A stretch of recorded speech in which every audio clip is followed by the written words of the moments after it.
아멘. 할렐루야. 저와 여러분 오늘 예배를 통하여 하나님을 만나고 돌아가는 귀한 역사 있기를 소망합니다. 오늘 말씀 배운 대로 실천하는 공동체, 배운 대로 실천하는 공동체라는 제목으로 하나님 말씀 증거합니다. 여러분 지행합일이라는 단어의 뜻을 알고 계십니까? 지행합일. 이제 이 말은 말 그대로 아는 것을 행하는 것이 참된 아는 것이다 라는 이런 의미를 담고 있는 말입니다. 우리가 배우는 말씀에 근거한 바른 신앙생활, 여러분 우리가 말씀을 통해 배우는 이 신앙생활은 그냥 단순히 우리에게 쉽게 주어진 것이 아닙니다. 죽기까지 사랑하신 하나님의 그 사랑에서 출발하여서 이 사랑을 위하여서, 이 사랑을 고백하기 위하여 목숨까지 아끼지 않고 삶으로 배운 대로 실천하였던 신앙의 선배들에 의하여서 그들의 기도와 수고 속에 오늘날 우리의 신앙으로 주어진 것입니다. 그렇게 우리는 이 귀한 신앙생활을 선물로 받은 자들입니다. 그런 우리임에도 불구하고 우리가 받은 것을 배운 대로 그대로 믿습니다, 이렇게 고백하는 고백들은 가득한데, 이 고백을 넘어서 이제 삶의 자리에서 고백을 실천하고 열매를 맺는 삶으로서 살아가지 못한다면 우리가 고백하는 그 믿음이 진짜 믿음이 맞는가? 그 믿음은 진정한 믿음이 맞는가라는 이러한 의문의 질문이 따라올 수밖에 없습니다. 마태복음에도 보시면요, 여러분 나더러 주여 주여 하는 자마다 다 천국에 가는 것이 아니다 말씀을 하십니다. 야고보서 2장에는 행함이 없는 믿음은 죽은 믿음이다 라는 아주 이제 분명한 표현까지 더해지는 하나님의 말씀이 있습니다. 이러한 맥락에서 우리가 본다면요, 믿음과 행함 그 어느 것 하나만 강조할 것이 아니라 믿음과 행함은 하나로서 연결되어야 합니다. 우리가 고백한 것이 우리의 삶으로서 연결돼야 되고 우리가 배운 것을 삶으로 그대로 나타내는 신앙생활을 우리가 가져야 된다는 것입니다. 오늘 말씀은 이런 차원에서 배운 것을 실천하는 공동체, 배운 대로 우리가 받은 신앙 그대로 우리 공동체 안에서도 가정에서도 삶에서도 이것을 나타내며 살아가는 복된 삶을 위해 말씀으로 권면하고 있습니다. 저와 여러분 오늘 말씀을 통하여 배운 대로 실천하는 성도, 배운 대로 실천하는 우리 교회 공동체가 될 수 있기를 바랍니다. 그리하여서 오늘날 이 말씀은 가득하라, 말씀대로 살아가는 이들이 적어져가는 이 시대 속에 저와 여러분의 모습을 통하여서 하나님의 진리가 힘있게 증거되는 아름다운 역사가 가득하기를 주님의 이름으로 축복합니다. 오늘 말씀 이제 주제를 가지고서 세 가지 내용 함께 살펴봅니다. 배운 대로 실천하는 공동체가 되기 위해 우리는 같은 마음을 품는 공동체가 되도록 더욱 수고하고 노력해야 되겠습니다. 2절 말씀을 우리 한번 화면 보시면 같이 함께 읽겠습니다. 함께 읽습니다. 내가 요디아를 권하고 순두개를 권하노니 주 안에서 같은 마음을 품으라. 아멘. 오늘 말씀은 먼저 1절에 이렇게 시작합니다. 그러므로 나의 사랑하고 사모하는 형제들, 나의 기쁨이요 면류관인 사랑하는 자들아 라고 이렇게 말하면서 그 빌립보 교회 성도들을 향하여서 사도 바울은 나의 기쁨이고 면류관이다 라고 이렇게 멋진 표현들로 그들을 격려하고 위로해주고 있습니다. 그러면서 사도 바울은 빌립보 교인들에게 그들을 향한 간절한 마음, 다시 만날 것을 소망하며 그들을 향한 또 귀한 마음들을 나타낸과 동시에 그들에게 있는 실제적인 어려움, 그들에게 맞닥뜨려야 하고 있는 그 중요하고 어려운 부분들을 지적하고 권면하고 있습니다. 여러분, 나의 기쁨이다, 면류관이다 이렇게 표현하는 것 그냥 쉽게 하는 표현이 아닌 것 같습니다. 사도 바울은 그들을 정말로 사랑하였고 그들을 향한 특별한 마음이 가득하였습니다. 빌립보가 어디입니까? 빌립보는 사도 바울이 이제 터키 지역을 넘어서 유럽 지역에 첫 발을 내딛고 그곳에서 복음을 전하였고 그곳에서 예수 그리스도의 공동체를 세워서 유럽 전적으로 복음을 확장하는 일에 이제 전초기지 역할을 담당했던 귀한 곳입니다. 빌립보는 사도 바울이 생각할 때마다 흐뭇해지고 사모한 마음이 가득하고 그리고 그들을 향하여 특별한 마음이 가득했음을 나타내기에 부족함이 없는 아름다운 공동체였습니다. 그래서 그들을 향해서 면류관이다 라고까지 표현을 합니다. 면류관이 무엇입니까? 이제 왕관처럼 높이 쓰는 존귀함을 상징하는 존귀함의 상징입니다. 주님께서 다시 오시는 그날에 복음을 향한 그들의 수고와 노력이 이처럼 높이 칭송받을 것을 자랑하였고 높여주었던 이제 그런 바울의 격려이고 칭찬이었어요. 여러분, 그래서 사도 바울은 단순히 자신의 기쁨과 즐거움만을 표현한 것이 아니라 그러한 마음을 더욱더 기억하고 지켜갈 것을 권면하고 있습니다. 지금까지 배워왔던 그 가르침대로 굳게 서서 그들의 믿음의 삶을 담대하게 이루어갈 것을 권면하고 있는 것입니다. 여기서 굳게 서는 것은요, 먼저는 초대교회를 어지럽혔던 거짓 교사들의 가르침들을 분별해내고 진리의 말씀대로 살아갈 것을 권면하는 것입니다. 그리고 구체적으로 그들의 삶의 형편에서는요, 복음의 진리가 아니라 그들의 욕심과 그들의 마음으로 행하는 그러한 신앙생활을 위협하는 실제적인 문제들에 있어서 분별력을 가지고 하나님의 기쁨으로 그들의 삶을 이룰 것을 권면하는 것입니다. 진리 위에 서는 것은 말 그대로 쉽게 표현하면 배운 대로 실천하라는 것이에요.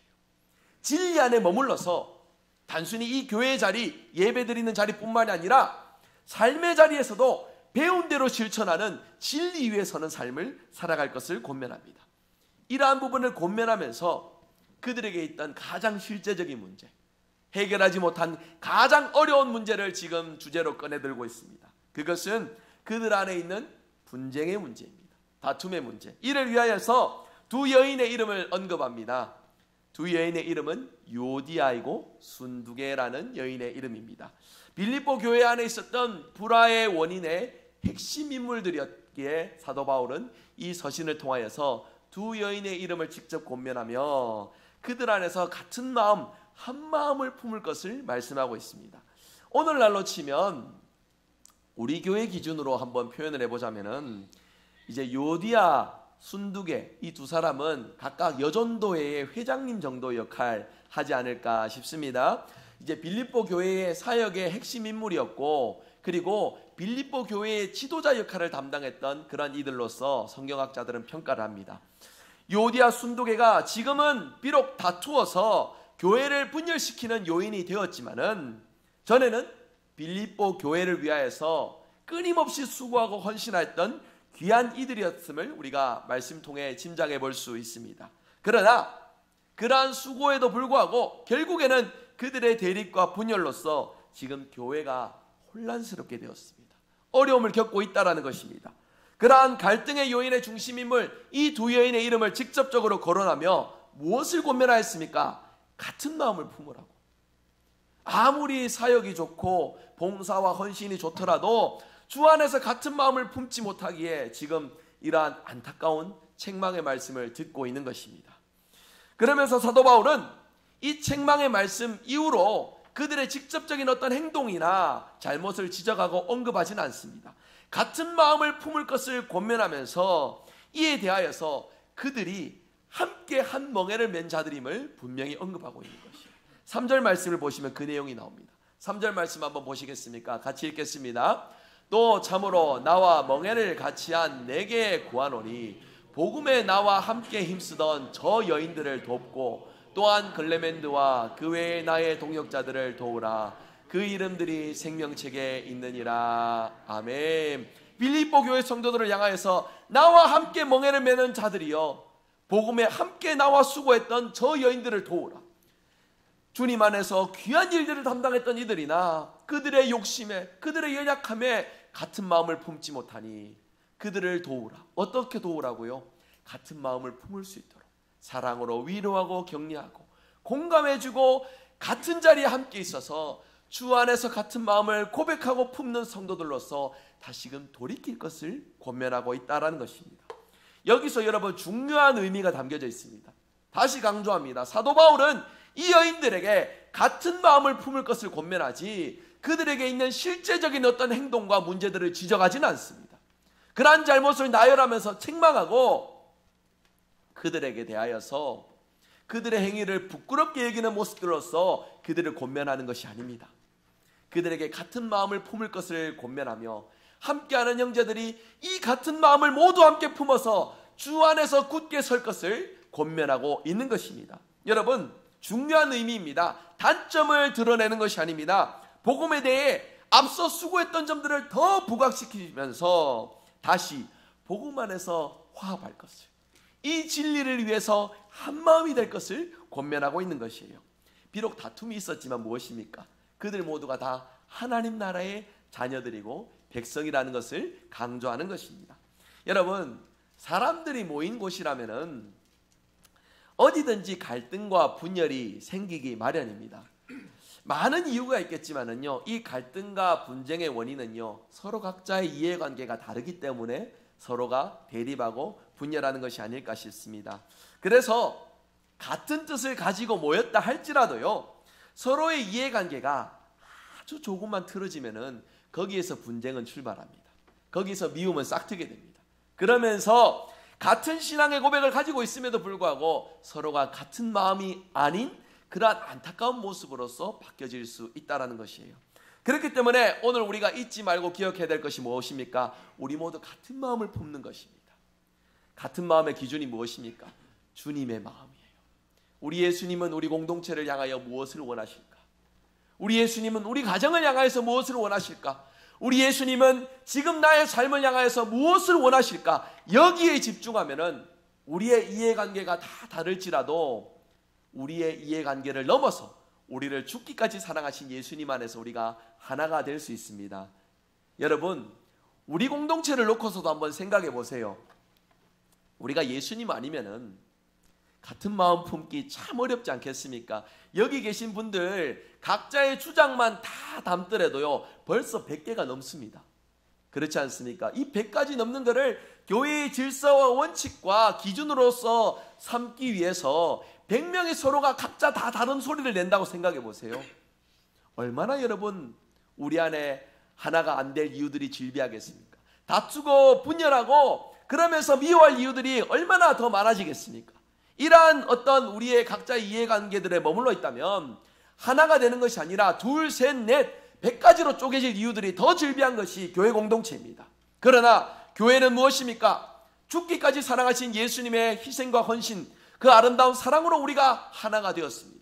모습도 다르고 출신도 다르고 개성도 다르고 성향도 기질도 다 다르나 그럼에도 우리가 같은 마음을 품을 수 있는 것은 우리 모두 다 우리의 이 심장에 우리의 마음에 예수 그리스도의 십자가를 새겨넣은 자들이기 때문에 가능한 줄로 믿습니다. 그렇기 때문에 나의 이해관계가 아닙니다.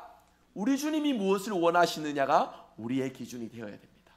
공동체 속에서 여러분 이것을 지켜가기란 사실 쉽지 않습니다. 주님이 원하시는 건 맞지만 무엇입니까?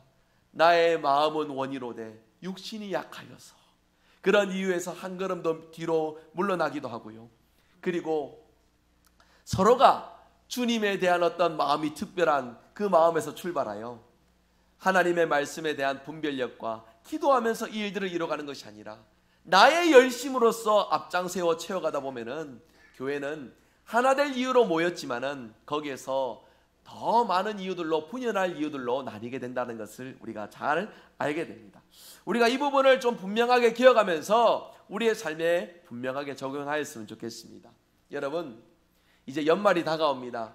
일꾼들도 세워가야 되고 기관도 조직도 새롭게 정비해야 되고 교회가 새롭게 내년의 사역을 방향을 모색하면서 하나님의 일들을 이뤄가야 되는데 생각을 해보면은요 교회의 일 역시도 사람들이 하는지라 효율을 생각하게 됩니다. 합리를 생각하게 되고요. 그러다 보면은 사람을 세울 때 자질을 거론하게 되고 무언가 이제 자격들을 논하게 되고요. 많은 것들이 이제 사람의 기준들로서 앞서게 되는데 저는 바라옵기는 우리의 그 마음은 오직 예수 그리스도께서 허락하신 그 은혜로서 출발하는 마음들로서 우리의 사역을 이뤄갔으면 좋겠습니다. 이 마음에서 멀어지면 같은 마음이 될 수가 없습니다. 같은 교회에 있지만 서로 따로 놀고요. 서로 다른 일들을 이뤄가고 나의 신앙의 열심으로 채워가면서 나는 뭔가 열심히 수고하고 노력하는데 내 삶에는 은혜는 없습니다. 점점 가면 갈수록 메말라져 가고 가면 갈수록 강팍해져 가고 교회 안에서 예수님의 흔적은 찾아볼 수 없는 안타까운 모습들로 변질되게 된다는 것입니다. 여러분 그저 주님을 위하여서 열심을 감당하기 위해 힘썼던 빌립보 교회의 그 처음의 마음을 우리가 주목합시다. 이 마음에 주목하여 사도 바울은 다시금 권면합니다. 나의 기쁨이요 나의 면류관인 빌립보 교회 성도들이여 주 안에서 같은 마음을 품으십시오. 예수 그리스도 안에서 같은 마음을 품어 다시금 초심으로 돌아가서 주님을 위하여서 힘써 동역하고 수고하는 우리 교회가 되기를 바랍니다라는 이 아름다운 고백, 여러분, 빌립보 교회를 향해서도 주어졌지만 오늘 우리 교회를 향해서도 함께 주어지는 말씀 같습니다. 이 말씀을 통하여서 우리 모두 같은 마음 같은 뜻을 품어 주님의 기쁨으로 살아가는 은혜가 가득하시는 저와 여러분의 복된 삶이 되시기를 바랍니다. 두 번째입니다. 배운 대로 실천하는 공동체가 되기 위해 오늘 말씀은 더욱더 기뻐하고 기도하는 공동체가 될 것을 말씀하고 있습니다. 우리 4절 말씀 한번 같이 보실까요? 4절 말씀 같이 읽습니다. 주 안에서 항상 기뻐하라. 내가 다시 말하노니 기뻐하라. 아멘. 여러분, 빌립보서 말씀이 그렇게 긴 성경이 아닙니다. 짧은 성경의 내용인데요. 말씀을 이제 읽어보시면요, 계속해서 눈에 들어오는 단어가 있습니다. 기쁨이라는 단어입니다. 이 짧은 서신, 이 짧은 말씀에 기쁨이라는 단어가 계속해서 반복하여 강조되고 있습니다. 특별히 오늘 읽으셨던 이 4절의 말씀은 빌립보서 전체의 핵심되는 말씀이에요. 주 안에서 항상 기뻐하라는 이 말씀은 빌립보서의 핵심 구절입니다. 사도 바울은 항상 기뻐하라는 이 말씀을 전할 때 자신이 좋은 환경에 있었던 것이 아니에요. 기쁨 가득한 그 중에 이 말씀을 전하는 것이 아닙니다. 오히려 불평할 수 있고 오히려 원망할 수 있는 그런 자신의 처지임에도 불구하고 그 속에서 담대하게 기뻐할 것을 외치고 있다는 것이에요. 잘 아시는 대로 이 빌립보서 말씀은요, 서신서 중에 분류할 때 옥중서신으로 분류합니다. 무엇이냐면 사도 바울이 감옥에 갇혀 있을 때 갇혀 있는 중에서 기록한 편지라고 하여서 옥중서신이라고 이제 우리가 분류를 하는데요. 갇혀 있는데 무슨 기쁨이 있겠습니까? 자유가 없고 구류되어 있고 결박당해 있고 구속되어 있는 상태에서 무슨 기쁨을 말할 수 있겠습니까? 그러나 사도 바울은 그런 중에도 빌립보 교회를 향하여서 반복하여서 외치고 선포합니다. 기뻐하라, 기뻐하라, 기뻐하라. 그 어느 순간이든지 항상 주 안에서 기뻐하라 말씀하고 있습니다. 여러분, 우리가 이 기뻐하라는 말씀을 생각해 보면 어렵지 않습니다. 아니, 기뻐할 이유가 있어야 기뻐하지. 내 삶에 내가 이렇게 힘들게 살아가는데, 내가 이렇게 고통스러운데 무슨 기쁨이 내게 있겠느냐, 이런 반문을 우리가 가질 수 있겠는데요. 그러한 의문을 제기하는 이들을 위하여서 사도 바울은 다시 한 번 더 강조합니다. 주 안에서 기뻐하라. 여러분, 이것은요, 고난 앞에 단순히 기계적으로 내가 그냥 웃지요, 그냥 웃지요라는 그런 어떤 기쁨을 말하는 것이 아니에요. 그 어떤 이유를 막론하고 내 삶에 주어진 상황에서 주님을 통해 공급받은 이 기쁨을 놓치지 않겠노라, 결단하라고 외치는 말씀인 것이에요. 여러분, 기뻐하라는 이 말씀은 명령형의 말씀입니다. 단순히 그냥 기계적으로 어떤 조건 반사적으로 그냥 고난 중에도 어떤 순간에도 웃어라, 기뻐하라, 웃는 자가 이기는 거다, 이런 어떤 세상의 격언이 아니에요. 주님을 통해 공급받은 그 기쁨을 여러분의 삶의 자리, 그 어떤 순간이라 할지라도 성도는 주님을 통해 공급받은 이 기쁨을 놓치지 않겠노라 결단하고 고백하라는 것을 촉구하는 말씀입니다. 여러분, 우리의 삶을 돌이켜봅시다. 우리의 삶에 기뻐할 이유보다 슬퍼하고 괴로워하고 근심하고 걱정할 이유들이 사실 더 많을 것입니다.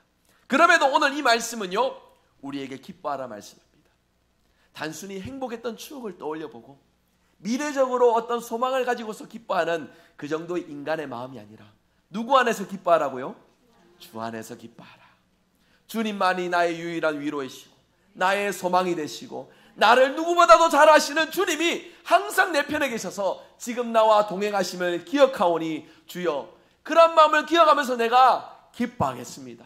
이 기쁨을 놓치지 않겠습니다. 주님 앞에 고백하라고 오늘 이 성경은 우리에게 강조하고 촉구하고 있는 것이에요.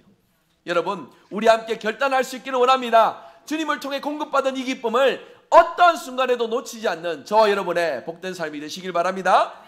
계속해서 말씀 보시면요, 4절에서 말씀하신 이 기쁨은 5절의 관용이라는 표현으로서 또 함께 연결이 됩니다.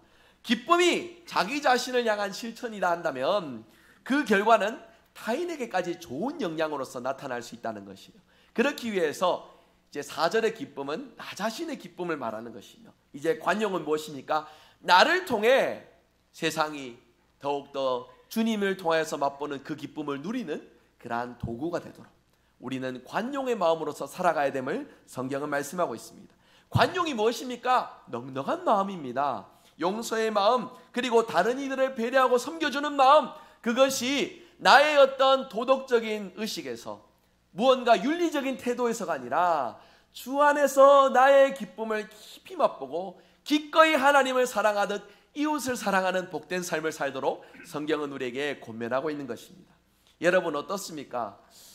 무언가 오늘같이 흐린 날, 뭔가 이렇게 어제 저녁에 이제 비도 오고 이래서 습하기도 하고 이런 날 컨디션도 안 좋고 요즘 또 독감이 유행입니다. 이런 때에 무언가 나의 신경을 작게나마 거슬리게 하는 것들이 있으면은 여러분 우리가 거기서 기뻐할 이유들보다는요 사실 우리가 참지 못하고 불편함을 나타낼 이유들이 더 많을 거예요. 그러나 그런 우리의 마음에서 우리의 소욕대로 살아가는 인생을 우리가 살아갈 것이 아니라 주 안에서 기쁨을 위하여서 우리가 모두 함께 부름받은 존재들임을 기억할 수 있기를 원합니다. 늘 이 기쁨을 우리 마음속에 새기고 생각하여 이렇게 짜증나고 불편하고 어려운 마음이 드는 그 순간에서도 기꺼이 주님이 우리를 사랑하신 그 마음으로 이웃을 사랑하고 선대해주는 복된 모습으로서 우리가 함께 살아가야 되겠습니다. 여러분 이게 말이 쉽지 참 어렵지 않습니까? 누군가를 사랑하고 위해주는 마음보다 누군가를 멀리하고 쳐내기 더 쉬운 것이 오늘의 현실입니다. 그러나 우리가 함께 기억했으면 좋겠어요. 이 어려운 일들을 이루며 살아갈 것을 위해 주님이 우리를 불러주셨어요. 이 자리에 심어주셨고 이 자리에서 이러한 삶을 살도록 명령해 주시는데 주님도 아십니다. 우리가 우리의 힘만으로 이거 못하는 것을요. 그래서 주님이 말씀하십니다. 주님이 함께 해주시겠다고. 주 안에서 기뻐하라는 것은요 단순히 여러분 우리의 의지로서 주님을 붙드는 정도가 아니에요. 그런 마음으로 주님을 향해서 나아갈 때에 주님께서 우리의 그 고백 가운데 함께 해주시고 위로해 주시고 이러한 마음들을 이룰 수 있도록 새 힘으로 역사해 주신다 약속하여 주십니다. 믿으십니까? 이 믿음을 가지고 주님 앞에 기꺼이 우리의 삶을 드릴 수 있기를 원합니다. 주님 나는 그거 안 됩니다. 나 하나 살기도 벅찬데 내가 어떻게 이웃을 사랑할 수 있겠습니까? 이웃을 어떻게 선하게 대해줄 수 있겠습니까? 주님 내 처지 아시지 않습니까? 내 가족들이 내 삶의 터전이 이 수많은 근심과 걱정과 눈물 골짜기 같은 내 인생인데 어찌해야 내가 기뻐할 수 있겠으며 어찌해야 내가 관용의 마음으로 사람들을 대해줄 수 있겠습니까? 여러분 우리의 기쁨의 출발은 바로 그 작은 고백 주님을 향한 간절한 마음에서 출발이 되는 거예요. 내가 해보겠습니다. 이런 마음에서는 여러분 기쁨으로 출발했지만은 좌절과 낙심으로 끝날 확률들이 더 높아집니다. 주님은요 겸손한 자의 그 마음을 기뻐하십니다. 우리 힘으로 할 수 없음을 고백하며 주님을 더 붙드시는 저와 여러분의 삶이 될 때에 우리의 삶의 기쁨이 충만하게 되고 우리의 삶에 넘치는 관용으로서 많은 이들이 우리의 삶을 통해 하나님을 맛보고 경험하는 은혜가 가득하게 될 줄 믿습니다. 특별히 이 일을 위하여서 여러분 이런 공동체, 이런 성도가 되기 위하여서 사도 바울은 오늘 말씀에 기쁨과 관용의 삶을 위해 한 가지 중요한 우리가 실천해야 될 일들을 말씀하고 있어요. 그것이 무엇이냐면요 여러분 6절에 있는 표현 기도의 간구입니다. 아무것도 염려하지 말고 다만 믿음으로 하나님 앞에 간구하고 기도해라. 그래야 할 때에 하나님은 우리에게 기쁨을 빼앗아가는 그 수많은 이유들 염려들이 질비한 이 상황 속에서도 우리의 기도를 통하여 더욱 우리를 붙들어 주시고 함께하여 주시어 이 땅 가운데 기쁨으로 살아가도록 은혜로 인도하여 주신다 약속하여 주십니다. 여러분 이 약속 믿으십니까? 이 약속을 믿으면서 7절의 말씀 우리 한번 같이 함께 읽겠습니다. 7절 같이 읽습니다. 그리하면 모든 지각에 뛰어난 하나님의 평강이 그리스도 예수 안에서 너희 마음과 생각을 지키시리라. 아멘. 예수님 안에서 기뻐하고 감사함으로 기도하는 우리에게 세상이 줄 수 없는 참된 평강이 약속됩니다. 이 평강을 누리며 살아가시는 저와 여러분 되시기 바랍니다. 세상의 조건들로 행복하고 기쁨을 찾아가는 인생이 아니라 그 어떤 순간에도 주님을 통하여서 기뻐하고 주님을 통하여서 소망을 누리시는 저와 여러분 되시기를 주 예수 그리스도의 이름으로 축복합니다. 세 번째입니다. 오늘 말씀은 배운 대로 실천하는 공동체가 되기 위해 성숙한 신앙의 덕목을 구체적으로 실천하는 복된 공동체가 될 것을 말씀합니다. 9절의 말씀 우리 한번 같이 읽기를 원합니다. 9절 함께 읽습니다. 너희는 내게 배우고 받고 듣고 본 바를 행하라. 그리하면 평강의 하나님이 너희와 함께 계시리라. 아멘. 9절에서 바울은 배우고 받고 듣고 본바를 행하라라는 4개의 동사를 기록하면서 바울에게 공급받은 것, 바울로부터 배운 것을 기억하고 실천할 것을 구체적으로 권면하고 있습니다. 여기서 배운 것은요, 교회의 공적인 가르침입니다. 그리고 들은 것은 바울이 선포한 것을 말합니다. 본 것은 바울이 실제로 그의 선교 사역에서 삶을 통해 보여준 모범적인 삶을 의미합니다. 그러한 모습들을 통하여서 빌립보 교인들이 이러한 가르침들을 분명히 기억하고 배운 대로 실천하는 것을 교회 안에서 먼저 맛보고 경험하고 누릴 것을 권면하고 있는 것입니다. 여기서 여러분 강조한 것은요, 생각과 행동의 일치예요. 아는 것이 있다면 아는 대로 순종하고 실천하라는 것을 말씀하고 있는 것입니다. 이것이 어떤 조건과 상황에 맞을 때만 실천하는 믿음이 아니라 신앙의 선배들로부터, 주 예수 그리스도의 사랑으로부터 출발된 이 생명의 복음으로 우리가 새로워졌다면, 주님의 자녀로 부름받았다면 그 어떤 순간에도 흔들리지 말고 배운 대로 우리 마음에 심어진 그 말씀대로 실천하며 살아갈 것을 강하게 권면하고 있는 것이에요. 여러분, 우리는 이러한 삶을 살고 있습니까? 우리 교회가 이러한 공동체, 이러한 일에 힘쓰는 교회입니까? 오늘 말씀을 통해 우리가 한 번 더 점검하여 좋은 점이 있다면 더욱더 이 좋은 점들을 키워가기 위해 힘쓰는 공동체, 부족한 점이 있다면 오늘 말씀을 통하여서 아는 대로 실천하고 배우는 대로 순종하여 하나님의 사랑을 나타내는 복된 공동체가 될 수 있기를 바랍니다. 이제 계속해서 8절 말씀을 또 주목해서 보시면요, 8절 말씀 우리 한번 같이 읽겠습니다. 8절 같이 읽습니다. 끝으로 형제들아, 무엇이든지 참되며 무엇이든지 경건하며 옳으며 무엇이든지 정결하며 무엇이든지 사랑받을 만하며 무엇이든지 칭찬받을 만하며 무슨 덕이 있든지 무슨 기름이 있든지 이것들을 생각하라. 아멘. 이제 사도 바울의 가르침들을 통하여서 성도들 간에 서로 지켜야 될 하나님 나라의 속성, 다양한 덕목들을 8절에서 언급을 하고 있습니다. 이제 참되다라는 말을 주목해 보면요, 참되다란 말은 예수님을 믿고 따르는 신실한 삶을 의미하는 것입니다. 경건한 삶은요, 주님의 거룩함을 우리의 삶으로 나타내고 증거하는 모습이 됩니다. 옳다라는 말은 하나님의 뜻과 우리의 삶이 일치하는 삶으로 하나님께 인정받는 삶을 의미합니다. 정결하다란 말은 도덕적으로 윤리적으로 하나님 앞에 서건 흠이 없는 상태를 의미합니다. 사랑한다라고 말할 만한, 칭찬한다라는 이런 말은 하나님과 사람을 기쁘게 하는 행동이 되며 다른 이들을 선하게 대해주어 하나님의 사랑이 흘러넘치게 하는 방편이 된다라는 것입니다. 그래서 8절 9절의 말씀은요, 그러니까 교회 안에서 이러한 하나님의 나라의 속성과 성품들을 나타내기 위해서 더욱 힘쓰고 수고하고 애쓸 것을 말씀하고 있는 것입니다. 여러분, 이러한 가르침이 분명히 기억하셔야 됩니다. 우리 모두 다 여기에서 그건 잘못된 가르침입니다, 반대하시진 않을 거예요. 다 맞는 말씀입니다, 공감하시고 순종하시기도 할 겁니다. 그렇지만은 진정한 순종이 무엇이냐면 여러분들 관계 속에서 이러한 부분들이 나타나야 됩니다. 나 개인 홀로 외롭게 이 말씀을 지키며 살아가는 것이 아니라 주님은 이 어두운 시대 속에서 우리 함께 이 모든 하나님 나라의 성품과 기준들을 지켜가는 자들이 되기 위하여 대구 성일교회로 불러주셨습니다. 한 몸을 이루셨습니다. 다양한 개성과 다양한 인격과 다양한 상황의 사람들이지만 그 다양함 속에서 아름다운 조화를 이루어서 우리 안에서 서로를 더 선하게 대해주고 하나님 말씀을 지켜가고 나타내기 위해 힘쓰는 모습들로서 서로에게 본이 되고 위로가 되고, 그리하여 해서 주님의 일들을 더욱 귀하게 담당하는 공동체가 되기 위하여 저와 여러분을 이 자리에 불러 모아 주셨습니다. 여러분, 이 부분에서 제가 오늘 좀 분명하게 말씀드리고 싶은 것은요, 여러분, 자기 합리화라는 표현을 아십니까?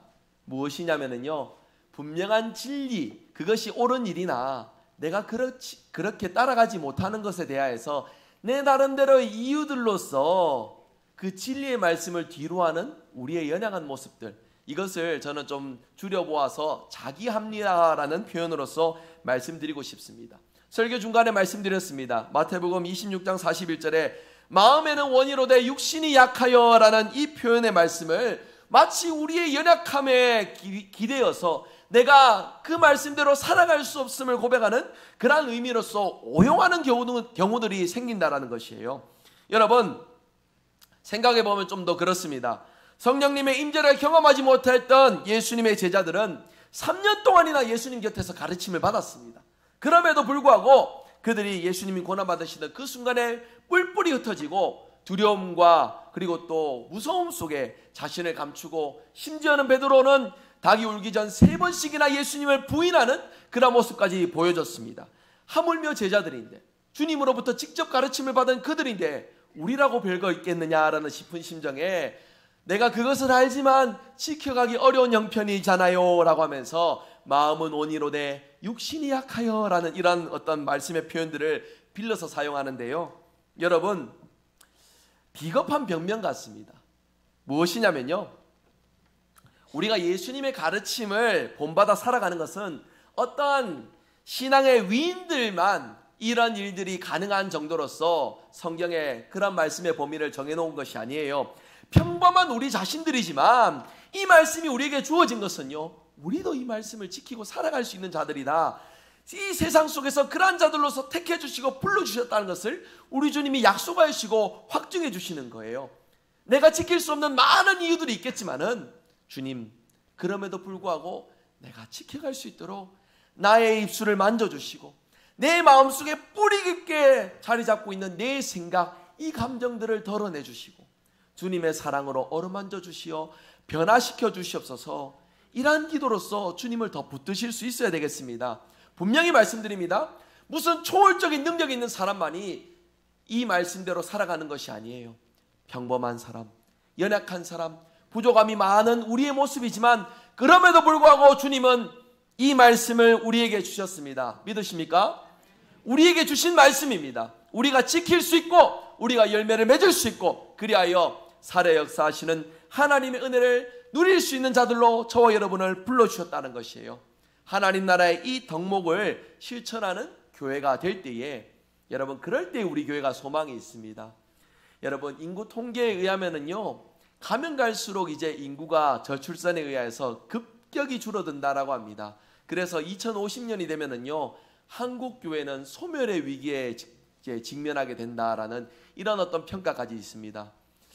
그런 의미에서 생각해 보면은요, 가면 갈수록 예수님을 믿는 그 삶들보다, 예수님을 믿을 이유들보다 예수님을 떠날 이유가, 예수님을 저버릴 이유들이 즐비한 세상의 모습이 된다라는 것이에요. 이러한 시대의 모습 속에서 저와 여러분에게 주신 이 믿음은 무엇을 강조하고 있습니까? 아는 것을 행한 대로, 배운 대로 실천한 대로 살아갈 것을 우리에게 권면하고 있습니다. 여러분, 함께하는 우리 속에서 이 기준을 낮추지 마시기 바랍니다. 내가 부족할지라도, 나의 인격과 나의 삶이 받쳐주지 못할지라도 주님 앞에 정직하게, 주님 앞에 도움을 구하는 우리의 손길 속에 주님은 우리를 변화시켜 주십니다. 평범한 우리를 통하여서 하나님의 살아 역사하시는 능력을 나타내 보이실 줄 믿습니다. 여러분, 신앙의 역사는요, 위대한 인물을 통하여서 전수되는 것이 아니에요. 평범함 속에서 그저 부르신 자리를 믿음으로 지켜가기 위해서 간절한 마음으로 수고했던 그들의 수고 속에 이 신앙이 계속해서 전수되었음을 우리가 생각한다면, 오늘의 이 덕목은요, 오늘의 이 기준은요, 우리가 지킬 수 있는 것들입니다.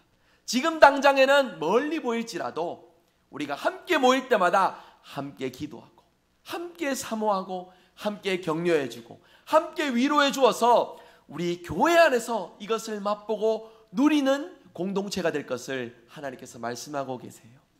여러분, 바라기는 뭐 짧게는 일주일에 한 번, 그리고 또 많게는 평일에 몇 번씩 만나는 우리 관계들 아닙니까? 대구 성일교회라는 이름으로 모이는 모든 자리 속에 예수님이 원하시는 이 기쁨과 예수님이 바라시는 이 삶의 모습대로 살아가시는 저와 여러분의 복된 삶이 되시기를 바랍니다. 여러분, 한번 떠올려 보십시오. 우리가 오늘 이제 이 말씀을 출발으로 결단합니다. 주님이 기뻐하시는 기준대로 실천하겠습니다. 내 성격 확 올라오고 짜증나는 모습, 불평할 건들이 많겠지만은 내 입술을 막고서 주님의 기쁨으로서 내가 더 순종하고 헌신하기 위해서 우리 각자가 이 시간 결단하고 수고하면서 그렇게 서로를 위해 준다면은 여러분, 우리 교회가 얼마나 더 좋은 교회가 되겠습니까? 얼마나 소망 있는 교회가 되겠습니까? 함께 모일 때마다 사랑이 넘쳐나고 모이는 일에 더 힘쓰고 서로 함께 어려움 속에서도 기쁨으로 격려하는 역사가 우리 안에서 얼마나 더 많이 즐비하게 가득해져 가겠습니까? 여러분, 우리 교회가 이런 교회가 된다면은 얼마나 소망이 있겠습니까? 많은 이들을 위로하고 많은 이를 옳은 길로 인도하는 일에 부족함이 없는 교회가 될 것입니다. 이 일을 위하여 우리 모두 오늘 말씀 붙들고 결단할 수 있기를 원합니다. 나의 나됨으로서 살아가는 것이 아니라 나의 나된 것이 하나님의 은혜라는 것을 고백하며 배운 대로 아는 대로 순종하고 실천하시는 저와 여러분 되시기를 주님의 이름으로 축복합니다. 말씀했습니다. 사랑하는 성도 여러분, 오늘 말씀은 빌립보 교회 공동체 성도들을 향하여 배운 대로 실천할 것을 권면하는 말씀입니다. 그들에게 문제가 없었던 것이 아니에요. 서로 다투는 문제도 있었고요. 믿음으로 사는 것에 얼마나 많은 핍박과 시련과 고통들이 있었겠습니까? 때로는 잘못된 신앙의 기준들을 따라가느라 그렇게 주님의 옳은 기준들을 놓치며 살아가는 어리석음까지 더해졌던 이들입니다. 그러나 그럼에도 오늘 말씀은 무엇을 기억하라 말씀합니까? 예수님을 기억하라 말씀합니다.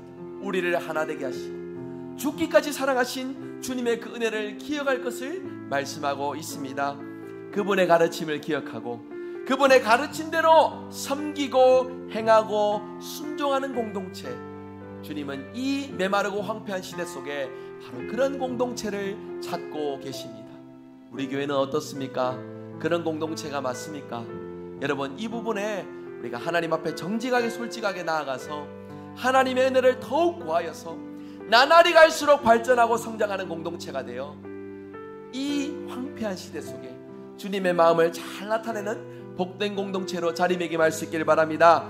이를 위하여 오늘 말씀 세 가지를 강조하였습니다. 같은 마음을 품을 수 있기를 원합니다. 기뻐하기를 결단합시다. 이를 위해 더욱 기도하고 힘쓰는 공동체가 됩시다. 비록 우리의 연약함들이 있지만은 주님 주시는 은혜로서 성숙한 모습들로 서로를 대해주는 아름다운 모습들로 서로 나타내고 실천하는 공동체가 됩시다. 우리 모두 평범한 사람들입니다. 능력은 없습니다. 그러나 이 말씀 붙들고 가르침대로 살아가면은 주님은 평범한 우리를 통해 놀라운 능력을 나타내 보이실 줄 믿습니다. 이 말씀 기억하며 더욱더 주님의 은혜를 사모하고 기대하며 나아가시는 저와 여러분 되시기를 주 예수 그리스도 이름으로 축복합니다. 아멘. 우리 함께 찬양하기를 원합니다. 이 메마른 시대 속에 더 나은 공동체, 배운 대로 실천하는 공동체를 기대하고 사모하며 우리 서로 함께 축복하며 서로 함께 위로하며 찬양합시다. 주 안에 우리 나라 모습은 달라도 주 안에 우린 하나 모습은 달라도 예수님 한 분 한 말 안에 사랑과 선행으로 서로를 격려해 따스함으로 보듬어가는 주님 우리 안에 함께 하시는 형제자매의 기쁨과 슬픔 그 길에 내 안에 있는 주님 모습 보내 그분 기뻐하시네 주님 기뻐하시네 주님 우리 통해 계획하시니 부족한 입술로 찬양하게 하시니 주님 우리 통해 계획하시니 넌 우리 서로를 바라보며 한 번 더 축복하며 찬양합니다. 주 안에 우리 나라 모습은 달라도 주 안에 우린 하나 모습은 달라도 예수님 한 분만 말 안에 사랑과 선행으로 서로를 격려해 따스함으로 모든 것 하리. 주님 우리 안에 함께하시니 넘게 담에에 기쁨과 슬픔 느끼네. 내 안에 있는 주님 모습 보네. 그분 기뻐. 우리 두 손들과 함께 찬양합니다. 주님 기뻐하십니다. 주님 기뻐하시네. 주님 우리 통해 계획하시니 부족한 입술로 찬양하게 하시니 주님 우리 통해 계획하시니 너를 통해 하시니 주님 우리 통해 계획하시니 주님 우리 통해 계획하시니 부족한 입술로 찬양하게 하시니 주님 우리 통해 계획하시니 너를 통해 하시니 기대해. 자, 우리가 말씀을 기억하며 함께 합심하여 기도합니다. 배운 대로 실천하는 공동체길 원합니다. 배운 대로 같은 마음을 품게 하소서. 배운 대로 언제나 기뻐하게 하소서. 이를 위해 더욱 기도하게 하소서.